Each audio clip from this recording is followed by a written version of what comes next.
Tonight, let's try something different. Not a battle with your mind, not another attempt to force peace, just a quiet experiment. Because if you are awake right now staring into the dark, it probably isn't because you don't understand the logic. You already know worry can't rewrite reality. You already know it can't pay a bill, heal a body, rewind a conversation, or guarantee tomorrow's outcome. And still, your thoughts keep walking the same hallway, back and forth, back and forth. So here's the gentle mystery we'll carry together. If worry changes nothing, why does it feel so necessary? Stay with that question for a moment, because somewhere inside it is a doorway. And before this night ends, you will hear one small sentence that can loosen the tightest knot in your chest.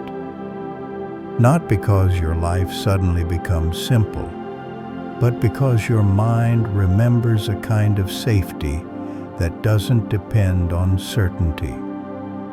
Right now, notice what worry feels like in the body. Maybe it's a thin wire across the forehead, a pressure behind the eyes, a heaviness in the belly, a restless energy in the legs, like you should be doing something, fixing something, proving something. Worry is rarely just a thought. It's a whole weather system. And that weather system is usually followed by something even sharper. The second arrow, the quiet shame that whispers, "Why can't I stop?" The harsh voice that says, "Other people handle this better." The secret fear that maybe you're broken, weak behind failing at being an adult, failing at being calm, failing at being spiritual. If you recognize that voice, I want you to hear this clearly. There is nothing wrong with you. There is a reason your mind is doing this. And once you see the reason, you don't have to hate yourself for it. You can begin to understand it. And understanding is where the grip starts to soften. More than 2,500 years ago, a man sat down under a tree and did not move until he looked directly into the machinery of human suffering. We call him the Buddha, the one who woke up. But what makes that name important is not that he became special. It's that he saw something very ordinary, very human, and he saw it with incredible clarity. He did not begin by scolding people. He did not begin by promising a perfect life. He began with a simple recognition: this is suffering, not as a judgment, not as a curse, just as a fact. There is worry, there is fear, there is the ache of uncertainty, there is the tight jaw at midnight, there is the mind that keeps replaying what could go wrong. And the first kind of healing is to stop denying what's already happening. If you can say, this is what it feels like, then something changes. You are no longer only inside the storm. You are also the one noticing the storm. That noticing is the beginning of freedom. The Buddha taught that pain is part of life, but he also taught that we often add extra suffering by fighting the pain, judging it, trying to wrestle it into submission. We worry, and then we worry about worrying. We fear, and then we fear that fear means we're weak. We feel tense, and then we tighten even more because we believe we should be relaxed. So tonight, we'll drop the second layer, just for now. Not forever, not perfectly, just enough to breathe. If your mind says, I shouldn't be like this, you can answer softly, I'm like this because I care. I'm like this because I'm human. I'm like this because my mind is trying to protect me. Because that's what worry often is, a protective instinct with no place to land. Worry is the mind's attempt to create a bridge over empty air. It's trying to reach a future that does not yet exist. It's trying to build certainty out of thin mist. Think of the way the mind speaks when it worries. It says, what if? And then another. What if? And then another. If you listen closely, those questions are not really questions. They are requests for safety. What if I lose my job? What if I can't pay for this? What if the test results are bad? What if they stop loving me? What if I disappoint everyone? What if I never become who I'm supposed to be? Underneath those questions is a deeper longing. Please, let me know I'll be okay. And the mind searches for an answer it can trust, but it can't find one because the future isn't solid. The future is a moving river.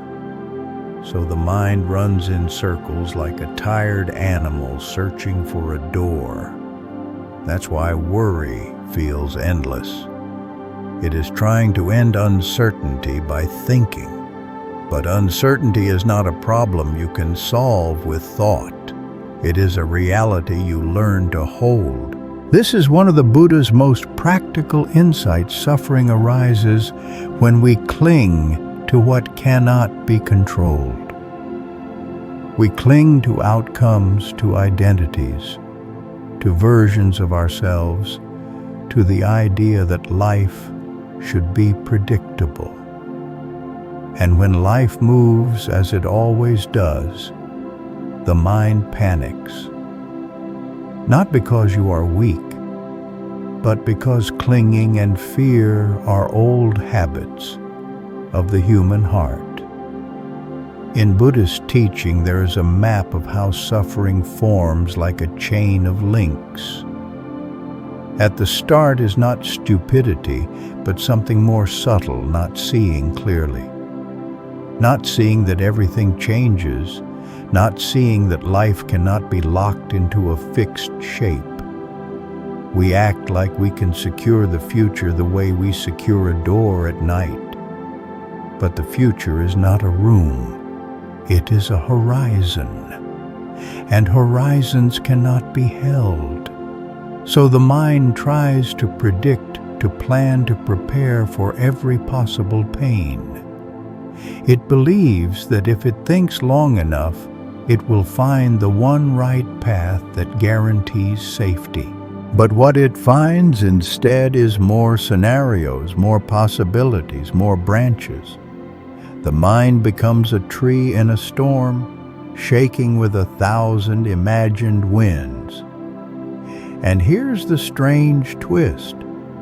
Sometimes worry feels productive. It feels like responsibility. It feels like love. Because worry says, I'm not careless. I'm not giving up. I'm paying attention. In a painful way, worry can become a proof that you care. But caring and worrying are not the same. Caring is present. Worry is trapped in what has not happened. Caring says, "What can I do gently right now?" Worry says, "What if everything collapses later?" Caring moves with the breath. Worry suffocates the breath. So tonight we're going to separate these two, not with force, with clarity.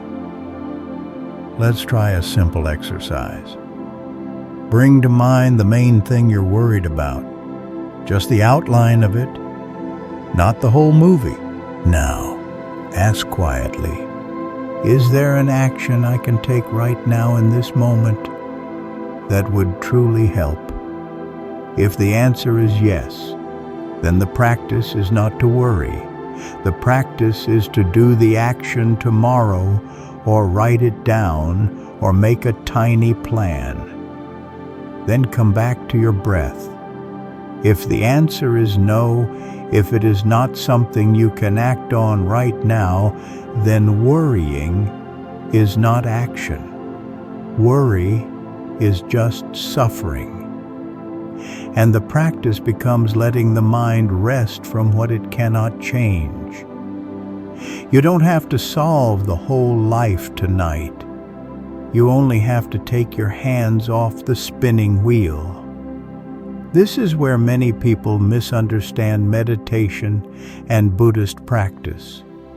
They imagine it means forcing the mind into silence like slamming a lid on boiling water. But the Buddha did not teach a war against thoughts. He taught skill. He taught training. He taught kindness. There is a teaching where he explained how to work with repetitive thoughts. He offered methods like tools used patiently.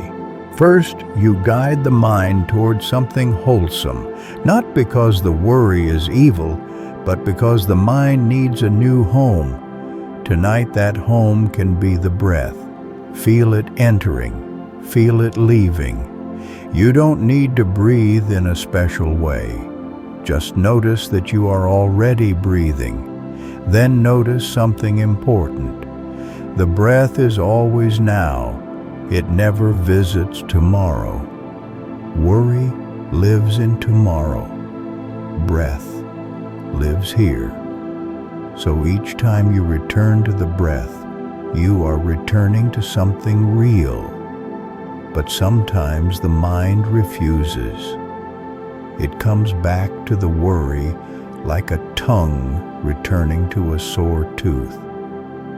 If that happens, don't judge yourself. Just add another tool. Gently examine the cost of the worry, not as a punishment, as honesty. What does it do to your body? What does it do to your sleep? What does it do to your ability to love the people in your life?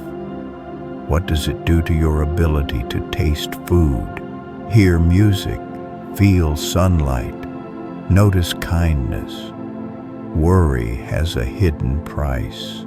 It steals the present to pay for a future that may never arrive. When you truly see that price, your mind begins to lose its appetite for endless spinning. And here is another tool, one that feels almost too simple. You can choose not to follow every thought. Not every thought is a message. Some are just noise. Some are old alarms that no longer match reality. Some are the brain's attempt to rehearse pain so it won't be surprised. But rehearsing pain is still pain. So you can whisper to yourself, "Thank you, mind. I know you're trying to help, but we don't need to rehearse this right now." Then return to the breath again. If you've ever watched children at the edge of a lake, you know what the mind is like. A child sees a stick and pokes the water again and again. Ripples spread. The water becomes unclear. Then the child complains, "I can't see the bottom." Of course you can't. You're stirring the surface. Worry is the poking stick. It keeps making ripples, then complains that it can't find clarity. So the practice is not to blame the child. It's to gently take the stick away and let the water settle. And settling takes time. This is why it can feel like you're doing everything right, and still the mind returns to worry. The mind is a habit. Habits don't stop because you tell them to. They stop because you replace them again and again with something kinder. There is a gradual slowing that happens. The Buddha compared it to someone who is rushing. They notice they are rushing. They slow to a walk. Then they pause and stand. Then they sit. Then they lie down. You don't go from panic to peace in one leap. You go from panic to slightly less panic, then to a small pause, then to a deeper pause, then sometimes to rest. So if all you can do tonight is slow the mind by 5%, that is still practice. That is still progress. That is still the path. Now, let's talk about what sits underneath most worry. It is not just fear of events. It is fear of feeling.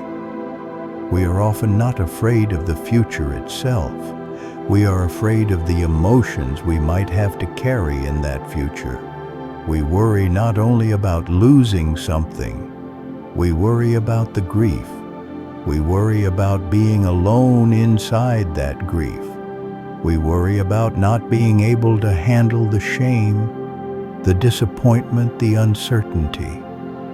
So the mind tries to prevent those feelings by controlling outcomes.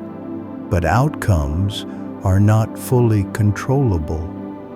So the deeper training is this learning that you can meet feelings and survive them and remain whole.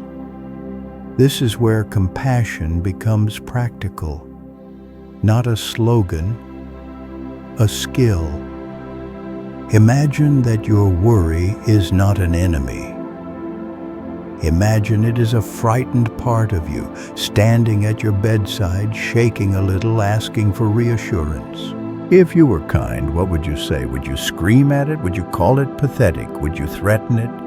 Or would you put a hand on its shoulder and say, I know, I'm here. We'll face what comes one breath at a time. This is what it means to be your own refuge. There is a verse in Buddhist teaching that says, you are your own island, your own shelter. People sometimes hear that as cold independence, but it can also mean something warm. You can become a safe place for yourself. Not perfect, not always calm, but safe. And safety is not the absence of danger.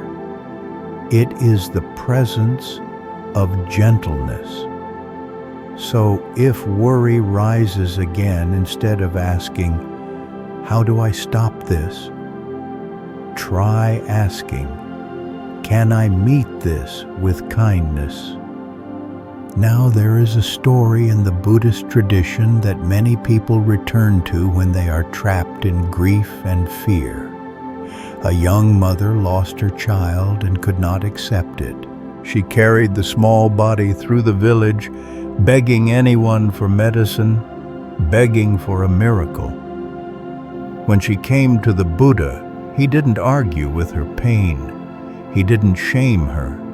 He didn't give her a philosophy lesson. He gave her a task: bring a mustard seed from a home where no one has ever died. She walked from door to door. Each family listened. Each family said, we have lost someone too, a father, a sister, a child, a friend. And slowly the mother's heart began to understand something her mind refused to accept. She was not singled out by life. She was part of a human world where loss touches every home. This story matters because it shows what the Buddha offered. Not magic, not denial, a widening of the heart. When the heart widens, suffering doesn't vanish, but it becomes bearable. It becomes shareable. It becomes something you can hold without drowning. Worry often feels like you're alone in a private nightmare. But you are not alone. Millions of people are awake in the same kind of darkness, with the same kind of thoughts, with the same tight chest, with the same prayer that they might finally rest. If you could see them, you might soften toward yourself. You might realize this is not a personal failure. It is a human pattern. Now, here is something that changes the whole tone of worry. Worry believes it is necessary because it is trying to control the uncontrollable. So one of the most liberating practices is to name what you can control and what you cannot. You can control the next small action. You can control the tone you speak to yourself in. You can control whether you breathe slowly for 10 seconds. You can control whether you drink water tomorrow, take a walk, ask for help, write an email, set a boundary, rest. You cannot control the exact shape of tomorrow. You cannot control what other people choose. You cannot control time. You cannot control everything that can go wrong. The mind hates this list. It wants to argue. But the heart, when it is tired enough, feels relief in it. Because the heart finally gets permission to stop being God. If you have been trying to hold the world up with your hands, no wonder you are exhausted.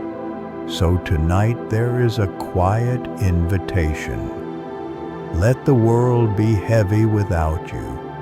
Let it spin without your grip. This is not laziness. This is wisdom. And here comes that small sentence I promised you earlier. It's so simple it may disappoint the part of you that wants a dramatic breakthrough. The sentence is, this moment is enough. Not because your life is perfect, but because your body is here breathing. Because for this one moment you are not being crushed. Because this one moment is real, and you can live inside what is real. This moment is enough.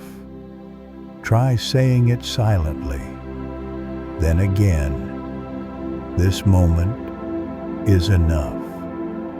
When you say that you are not surrendering your hopes, you are stepping out of the fantasy that you must solve the whole future before you are allowed to rest. Rest does not require certainty. Rest requires trust. And trust in Buddhist practice is not blind belief. It is a willingness to meet life as it is, and to meet yourself with gentleness along the way. Now I want to offer you a small practice you can use tonight right in bed without needing to sit up or do anything complicated. First, feel the points of contact, the back of your head, the shoulders, the hips, the legs. Let the bed carry what you have been carrying. Then take a slow breath in and a slower breath out. As you breathe out, imagine placing one worry down like a stone you've been holding. You don't have to throw it away. You don't have to solve it. just place it down beside you for the night. Then another breath. Place down another stone. The mind may protest. It may say, "But if we don't worry, we'll forget." No. If something matters, you will remember it in the morning. Worry is not the memory system. Worry is the alarm system. And alarms can rest. Another breath, another stone. If the mind brings the same worry back, that's okay. Place it down again. Sometimes you need to put the same stone down 50 times. That is not failure. That is training. Now notice something. The breath is still happening, even when you worry, even when you are tired, even when you feel like you're not doing life right. The body knows how to live. Something in you is already trustworthy. So you can borrow trust from your breath. Borrow trust from the quiet rhythm your body has kept since you were born. There is also a very gentle truth about worry that can help you loosen it. Worry often pretends to be love, but love doesn't squeeze. Love doesn't choke. Love doesn't keep you awake as punishment. Love is spacious. So if you worry because you love someone, try to translate the worry into a single act of love you can do later. A message you can send tomorrow. A moment of patience. A small apology. A kind boundary. A practical plan. Then let the rest go. Because your love does not need your anxiety to be real. And your life does not need your sleeplessness as proof that you are trying. You have tried enough. Now imagine the Buddha sitting nearby, not as a myth, but as a calm presence. Imagine he is not here to demand anything from you. He is simply here to witness what it means to be human. He would not be surprised by your worry. He would not say, "Why are you like this?" He would say, "Yes, this is suffering." And then he would quietly remind you, suffering has causes. Suffering can end, and there is a path that leads out. That path is not a sprint. It is a steady returning to the breath, returning to the body, returning to the present, returning to kindness. And here is another prediction gap to carry softly like a warm pebble. Sometime soon, maybe tonight, maybe later this week, you will notice a small pause between thoughts. A little gap where the mind forgets to worry for a second. And in that second, you will feel how natural peace really is. Peace is not something you manufacture. It is something that appears when you stop stirring the lake. So let's practice stopping the stirring. If a thought arises, label it gently thinking. If a fear arises, label it gently fear. If a planning loop arises, label it gently planning. Labeling is not pushing away. It's seeing clearly. Then return to the breath. Now, if you're still awake, I want to give you one more image. Picture your worries as clouds moving across the night sky. Some are dark, some are thin, some are heavy with rain, but behind them is a larger sky, a sky that is not harmed by clouds. a sky that does not need to fight clouds. Your awareness is that sky. Worry is weather. You are the sky. You don't have to force the clouds to disappear. You only have to remember you are larger than them. In time, clouds move. They always move. And even if a cloud stays for hours, it cannot stay forever. Everything changes. This is not a threat. It is comfort. The tight feeling will change. The story in your mind will change. This night will change into morning. The future you fear will change into a different shape than you can imagine. So you do not need to solve the unknown. You only need to meet what is here, this moment. And in this moment, you can soften one tiny muscle, the forehead, the jaw, the shoulders, the belly. Soften as if you are unclenching a fist you have been holding too tightly.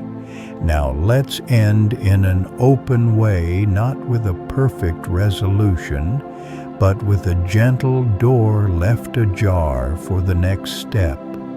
Tomorrow worry may return, not because you failed tonight, but because the mind is a creature of habit.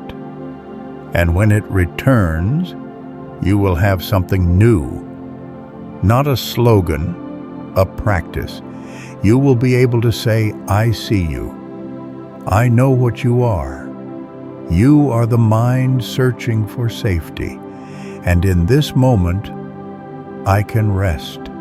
That is real progress.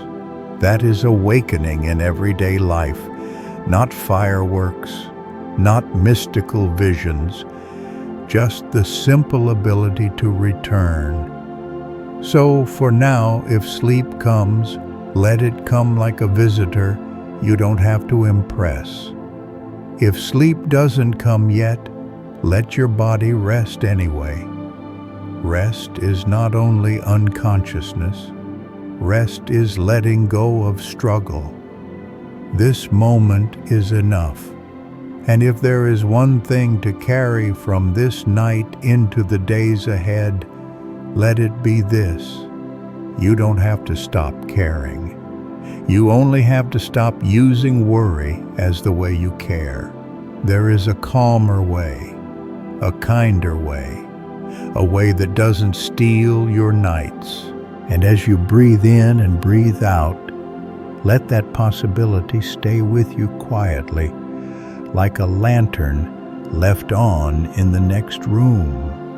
Not demanding, not rushing, just there, waiting, before you drift. Let's add one last layer of understanding, because it can change how you experience the next wave of worry. Often, worry is not only about the future, it is also about identity. A hidden sentence runs under many anxious thoughts. If this goes wrong, what will that say about me?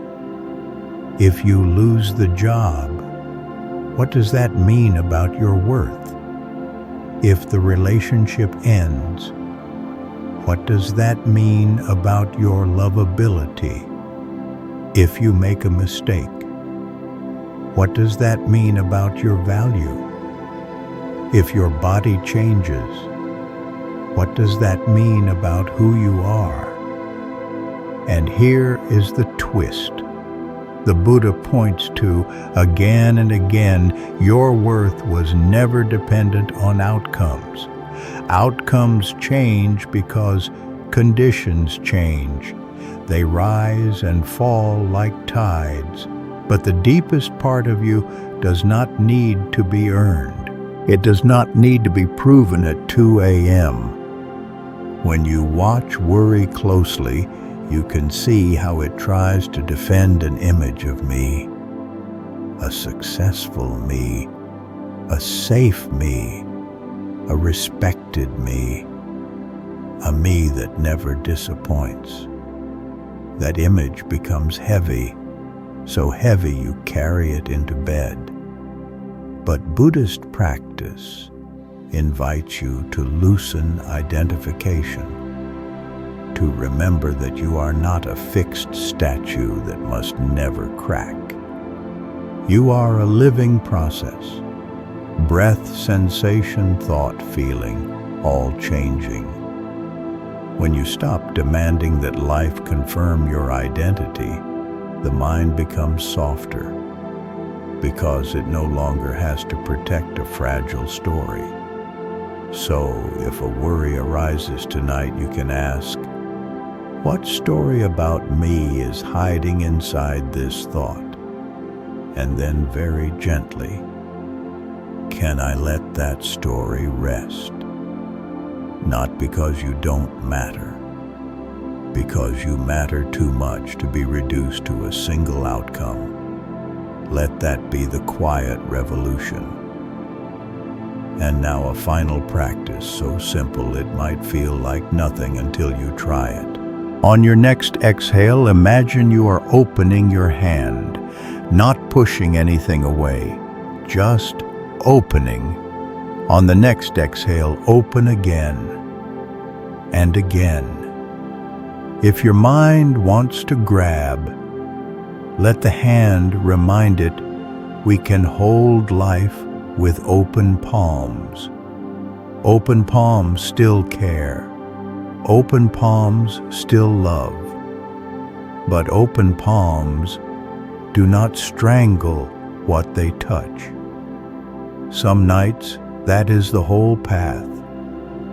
And if you wake later and the thoughts return, you don't have to start from zero. You can return to the open hand. You can return to the breath. You can return to this moment. The next part of your journey is not about becoming a person who never worries. It is about becoming a person who remembers faster and faster how to come back.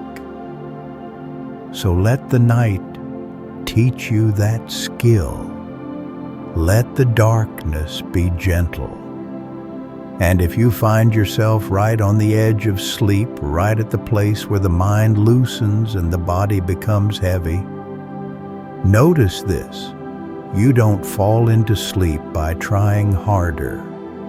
You fall into sleep by releasing 1%, then another, like a knot that unravels when you stop pulling it tight. This moment is enough, and whatever tomorrow brings you will meet it the same way you are meeting this breath. Here, now. One soft return at a time.